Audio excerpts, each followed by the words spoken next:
that was created in opposition to a will to power. Before I write all this out, the idea is I see myself as a member of an oppressed group, oppressed by the master. And the master is continuously using his affect to influence all around. He uses this power to influence all around. And I know very well of my oppression. I see that I create a system of morality in which everything he represents is set in opposition. It is antithetical to my system of morality. So where he is strong, he's able to use his power. I create a system that says weakness is the greatest thing that you should aspire for. So in a sense, I rob him of his power, sort of conceptually. This is the ghetto version, but this is just the idea.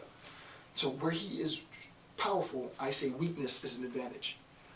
Where he is prideful, everybody knows his name. Everybody knows the name of the king, right? I say pride is a bad thing, and I posit meekness as the highest advantage. See, he's not the best because he is not meek. Where he is prideful, meekness is the advantage. Where he is powerful, weakness is an advantage. Where he is wealthy, poverty is an advantage. So I create a system of morality, and then I appeal to that system of morality. Why?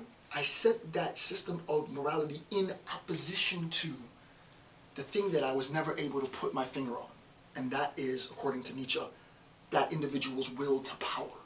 That individual's, in a sense, at this introductory level, drive to control. It doesn't have to be, literally speaking, control, but at this level, right? We're talking, now where Nietzsche's talking about the master, for the master's ability to control, right? So, I do want to talk about that. The first point, this is the bottom of page 13. The quote is, "It is the experience of being powerless against men," not against nature. So, the experience of being powerless against men. I've depicted this in the drawing, right? So if you flip to page 14, you see that we're talking about the oppressed, and we're talking about the oppressor. This act of oppression is the experience of powerlessness. So this is the first move. Right? This is move one. So what does Nietzsche say? Nietzsche says, bullet point 1, it is the experience of being powerless against men, not against nature. That too, what does it do? It generates the most desperate embitterment against existence. Right? A conflated existence. We should recognize that it's a misrepresentation of the world of existence as the source of nihilism, which we know is false, right? And that is technical, but you should know what that means if you've been following along. Right? So what does it create? It creates two, embitterment. We're embittered that this oppressor is using his or her power to make me powerless, and therefore I become embittered. Embittered against what? Not the modern world. I become embittered against the world as it is. The biological world, the world of my existence. I think that this is a perversion, that this is wrong, that there must be something better than this real world, because in the real world, all I do is suffer. So we cast off the real world. I don't want to do with the real world, and I posit this sort of ideological, highest moral value world, which, again, devalues itself. 3, the men or masters exhibit a character trait of, right, they exhibit, it's an exhibition, meaning that there's something before it. Exhibit a character of, from, a will to power. So that what we recognize here, point 3, is we have our exhibition, E-X-H-I-B-I-T, an exhibition of what? A will to power. Will to power.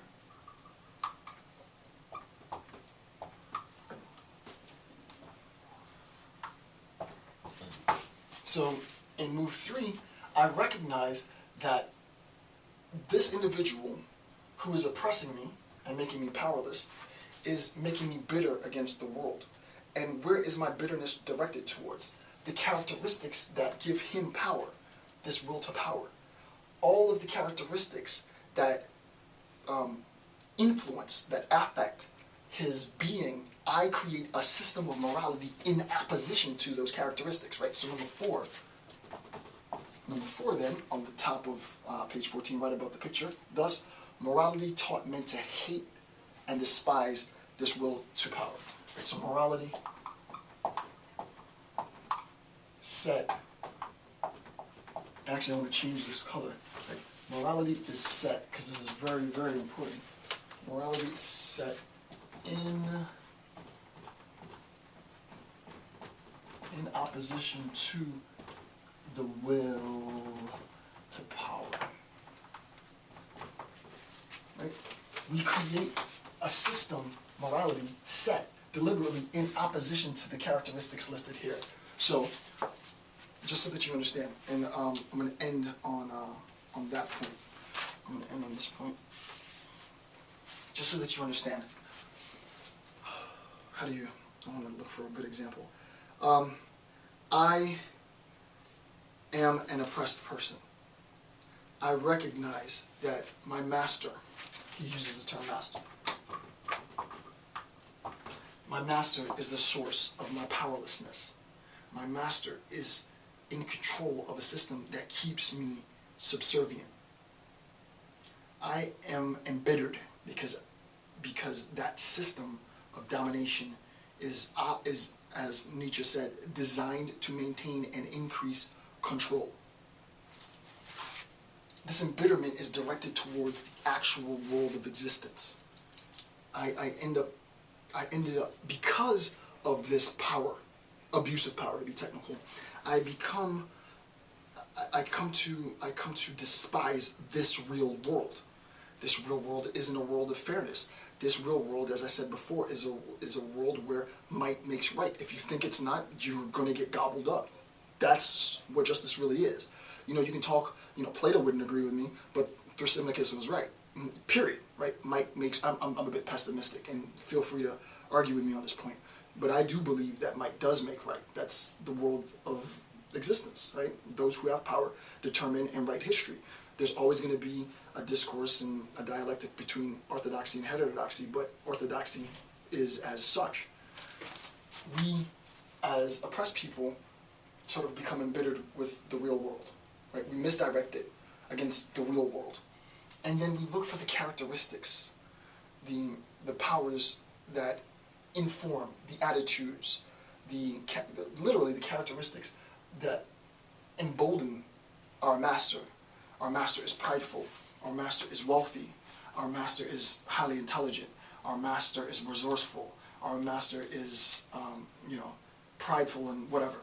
And what we do is we create a system of morality set specifically in opposition to the characteristics exhibited by the master, so that this system of morality becomes, and here's the zinger, here's the important point, this system of reality becomes